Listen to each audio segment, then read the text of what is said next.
आज आम्ही तुम्हाला एका अशा अभिनेत्रीबद्दल सांगणार आहोत ज्या सध्या खूपच हलाखीच्या परिस्थितीत आहेत.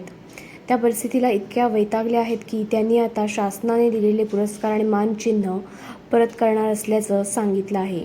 याचं कारण म्हणजे या अभिनेत्रीची वादग्रस्त जमीन आहे ज्यावर बिल्डरने दावा ठोकला असून ती परस्पर काबीज केल्याचा आरोप तिनं केला आहे. बिल्डर आणि मनपा अधिकाऱ्यांनी संगनमताने केल्याचा आरोप या अभिनेत्रीने केला असून या जमिनीमध्ये माझ्या मुलाचा वारसा हक्क असल्याचं अभिनेत्रीनं ठासून सांगितलं आहे. उच्च न्यायालयाने सांगून देखील हे घडत असल्यामुळे ही अभिनेत्री वैतागली आहे आणि तिने या वयात आपले पुरस्कार मानचिन्ह परत करण्याचा निर्णय घेतला आहे. या अभिनेत्री आहेत उषा चव्हाण. हा सगळा प्रकार पुण्यामध्ये घडला आहे. एका वयोवृद्ध कलाकार स्त्रीला जिने संपूर्ण आयुष्य महाराष्ट्राच्या संस्कृतीसाठी दिलं, तिला स्वतःच्या हक्कासाठी इतकी वेदनादायक लढाई लढावी लागत असेल तर सामान्य मराठी कुटुंबाची परिस्थिती किती भयानक असेल याचा विचारही करवत नाही असं त्यांनी म्हटलं आहे. पुढे त्यांनी म्हटलं की महाराष्ट्रात सर्वसामान्य माणसाच्या मालमत्ता हक्कांचे संरक्षण होईल का याबाबत आता प्रश्न निर्माण झाला आहे.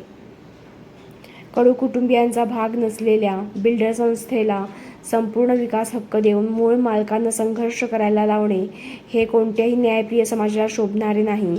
महाराष्ट्र शासनाने 1970 पासून माझ्या कला क्षेत्रातील योगदानाबद्दल मला अनेक पुरस्कार, ट्रॉफीज आणि सन्मान दिले. मात्र जर न्यायालयीन आदेश असूनही माझे हक्क सुरक्षित राहणार नसतील तर अशा सन्मानांचे माझ्यासाठी काहीही मूल्य उरत नाही. म्हणून मी महाराष्ट्र शासनाने मला दिलेले पुरस्कार, मानचिन्ह, ट्रॉफीज आणि प्रमाणपत्रे शासनाकडे परत करण्याचा गंभीर निर्णय घेत आहे असं त्यांनी म्हटलं आहे.